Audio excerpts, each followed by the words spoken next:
पेण तालुक्यासह 121 गावांमध्ये नव्याने MMRDAचा विकास आराखडा तयार करण्यात येत आहे. यापूर्वी नैना प्रकल्प घोषित झालेल्या या गावांमध्ये येऊ घातलेला हा प्रकल्प म्हणजे शेतकऱ्यांना डोकेदुखी ठरणार असून या प्रकल्पाला पेण तालुक्यातील हजारो शेतकऱ्यांनी विरोध केला आहे.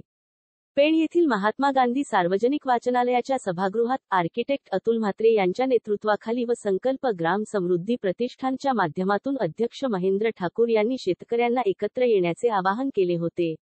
त्या अनुषंगाने या ठिकाणी शेकडो शेतकऱ्यांनी आपली उपस्थिती दर्शवून MMRDA प्रकल्पाला विरोध करून येत्या 15 दिवसांत या प्रकल्पाविरोधात हरकती नोंदविण्याचा एकमुखी ठराव केला आहे. यावेळी शेतकऱ्यांच्या न्याय हक्कासाठी आणि त्यांच्या जमिनी अबाधित ठेवण्यासाठी वेळ आल्यास आंदोलनाचा पवित्रा घेऊ असा इशारा आर्किटेक्ट अतुल म्हात्रे यांनी शासनाला दिला आहे.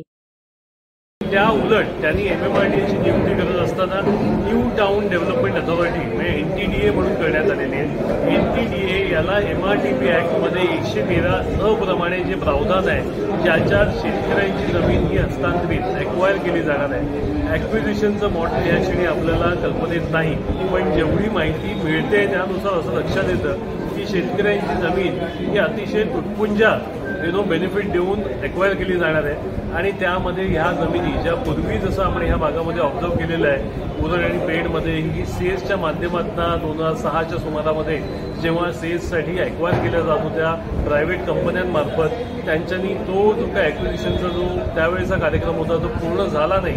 पण आज राजकीय परिस्थिती बदलल्यावरती याच कंपन्या पुन्हा शासनामार्फत ह्या जमिनी शेतकऱ्यांच्या हस्तांतरित करून घेण्याचा प्रयत्न करत आहे आणि त्यामार्फत त्यांना जे बेनिफिट्स मिळणार आहेत ह्या सगळ्या गोष्टीचा परिणाम हा होणार आहे की ज्या विकासासाठी हे केलं जात आहे, ज्या विकासासाठी लागणारी प्राथमिक गोष्ट म्हणजे आपली जमीन, ह्या जमिनीचा मालक म्हणजे आपला शेतकरी हा या विकास प्रक्रियेतनं पूर्णपणे बाहेर फेकला जाईल. त्या अनुषंगाने प्राथमिक बैठक म्हणून आज आपली बैठक संपन्न झालेली आहे. या बैठकीच्या अंती जी गोष्ट आपण ठरवलेली आहे त्याच्यामध्ये आपण ज्या प्रत्येक शेतकऱ्यांनी ज्या ग्रामपंचायतींनी हरकती घेतल्या पाहिजेत त्याचा एक मसुदा आपण तयार करून लवकरात लवकर सगळ्यांच्या हरकती या येत्या 20 दिवसांमध्ये आपण MMRDA पर्यंत पोहोचवणार आहोत. आणि त्या हरकती लक्षात आणून घेऊन या पुढचा जो लढा आहे की जो संघटन आपल्याला मजबूत करावं लागेल, आपल्या संघटनासोबतच आपल्याला इथे आंदोलनाचा देखील मार्ग पत्करावा लागेल. कारण अशाच प्रकारचा लढा आम्ही काहीसा नैना विभागात देतच आहोत पनवेलमध्ये. पण तिथलं आणि इथलं याच्यामध्ये फरक असा आहे की SPA असल्यामुळे तिथे तुम्हाला लँड एक्वायर करत असताना त्यांना लिमिटेशन होते.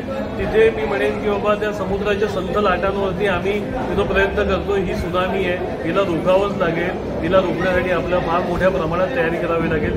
तेव्हाच जाऊन याला आपण परत लावू शकतो. नाहीतर याचं शेतकऱ्यांचं अतोनात नुकसान याच्यामध्ये होणार आहे.